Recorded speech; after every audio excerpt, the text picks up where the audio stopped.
Bermula dengan sebuah unit kecil yang dikenali sebagai unit komputer pada tahun 1994, Jabatan Teknologi Maklumat telah maju setapak lagi pada tahun 1999 apabila ditukar kepada bahagian sistem maklumat selaras dengan pembangunan IT yang semakin berkembang di MPK.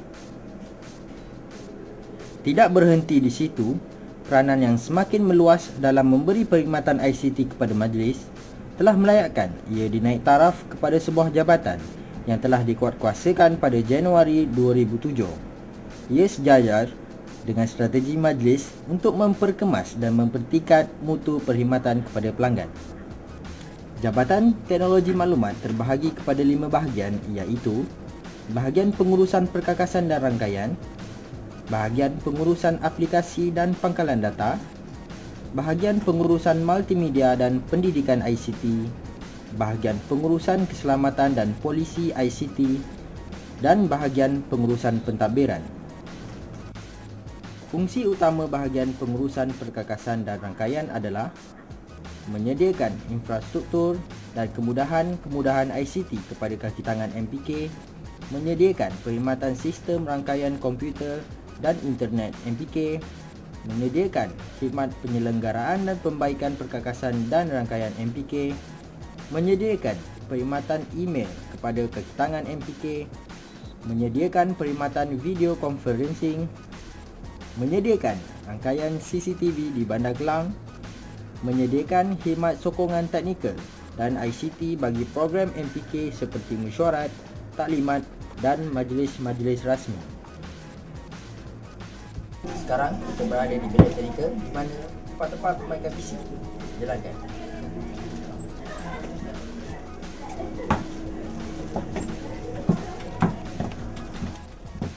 Inilah wajah bilik teknikal di mana kita lihat sekarang kerja-kerja perbaikan PC dijalankan. Fungsi utama bahagian pengurusan aplikasi dan pangkalan data adalah menyediakan sistem aplikasi intranet dan automasi pejabat di jabatan-jabatan MPK, menyediakan aplikasi internet dan portal MPK untuk pelanggan MPK, menyediakan pangkalan data untuk sistem aplikasi majlis, menyediakan polisi pengaksesan data oleh pengguna-pengguna sistem, menyelenggara dan menambah baik sistem-sistem yang sedia ada di MPK,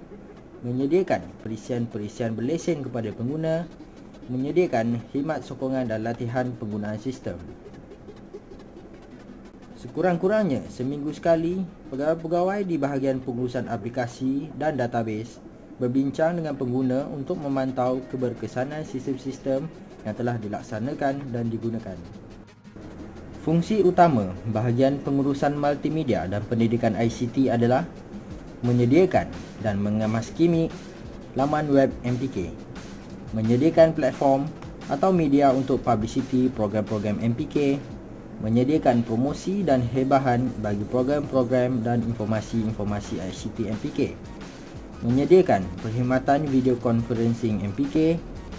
memberi perkhidmatan persembahan multimedia dan videografik bagi program-program MPK, menyediakan program pendidikan ICT kepada kaki tangan MPK dan warga Kelang, menyediakan pusat perkhidmatan dan komuniti ICT untuk kaki tangan MPK dan warga Kelang. Fungsi utama bahagian pengurusan keselamatan dan polisi ICT adalah menyediakan dan memantau sistem keselamatan perkakasan ICT di MPK, menyediakan dan memantau sistem keselamatan server dan sistem rangkaian komputer MPK, menyediakan dan memantau sistem keselamatan bagi sistem aplikasi dan database MPK, memberi perkhidmatan backup server aplikasi MPK,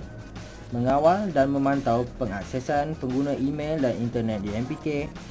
mengawal dan memantau sistem keselamatan CCTV majlis, menyediakan polisi dan garis panduan keselamatan ICT majlis. Fungsi utama bahagian ini adalah untuk memberi khidmat pelanggan dan aduan berhubung jabatan teknologi maklumat, menyediakan dan memproses dokumen dan laporan jabatan, serta menguruskan hal ehwal sumber manusia jabatan.